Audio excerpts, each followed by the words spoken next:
Nga. Ang ganda ng supling ng tubo ngayon, no? Ayan, pinuntahan na natin yung mga dahon ng sibuyas. Ayan. Tingnan nyo, ganda ng mga dahon ng sibuyas.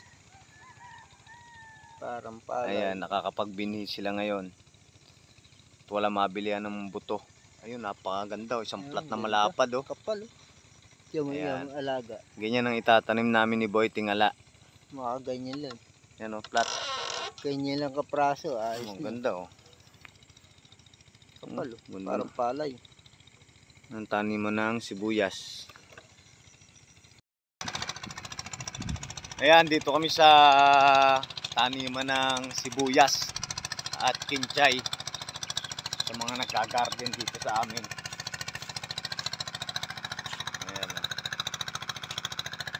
Nagsisimula na silang magtanim. Ayan, nagpagayat na sila ng lupa. At yan, kahit tag-init, nakakapagtanim sila. Kahit tag-init, nakakapagtanim sila kasi may motor sila ng tubig. Ayan, o. Oh, ayan si Boy Tingala. Maaga nga kami pumasilangan. Wala. Nagpabukid. Ayan. At magharap naman kami dito ng mga kukumpayan ng damo.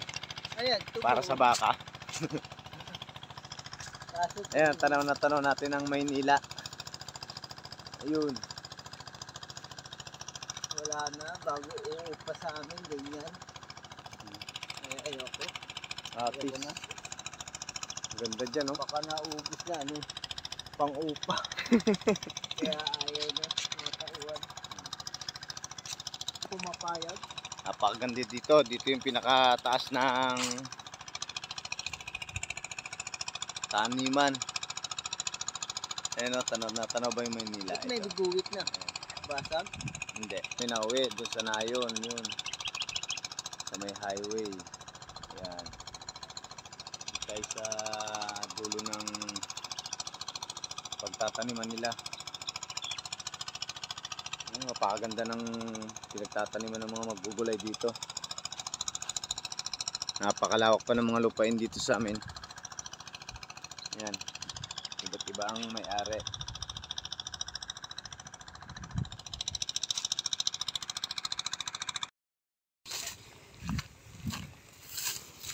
Ayan, ganito ang hanap buhay ng mga tao dito sa amin, mag-garden, tanim ng mga gulay.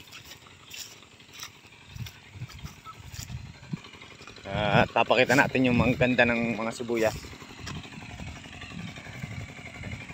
Iyon ang aking Lolo Eddie, nangungumpay.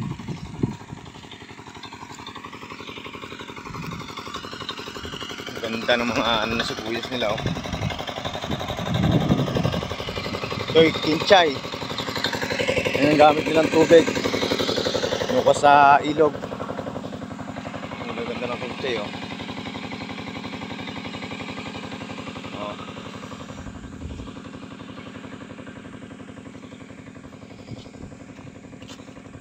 Ayan. Sariwang sariwa kasi maganda ang patubig.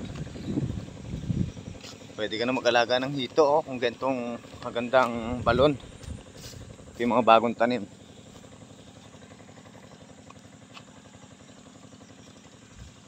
Ayan. Napakalaki ng taniman ng sibuyas. Ito yung alokbate. Ayan. Ayan, pinuntahan na rin namin dito si Lolo Eddie. At nangunguha siya ng pagkain ng baka. Bunot-bunot na lang. At sariwa naman ng damo. Ayan si Boy Tingala.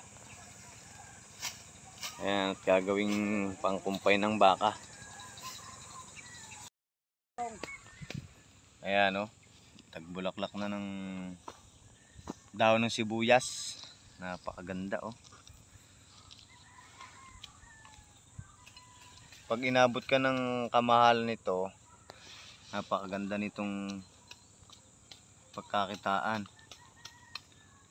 Ayan, oh. Ang ganda ng sibuyas. Ang labo ng lupa pag naulan.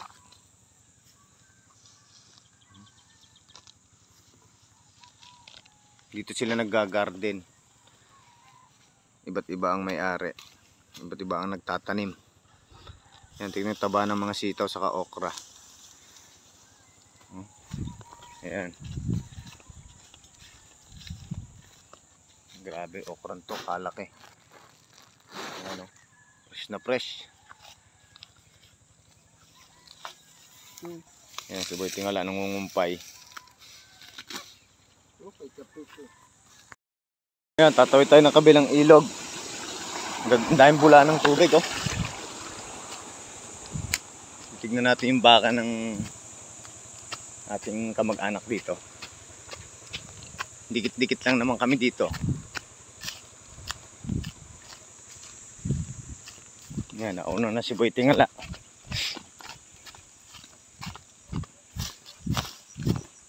Noon ay abot kami dito para manguha ng katang.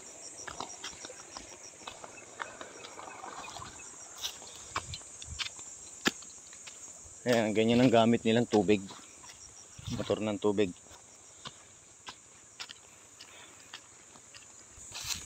Sa dami ng puno ng mangga dito. Hindi na rin talaga magkanda ugaga ng ano eh, oh. May pinakakain na lang sa baka. Dami laglag. Napakalawak. Tagos nito ay San Pedro. Ayun, malaki nga. Yan, may tanim rin yan mga pinsan ko dito na daon ng sibuyas.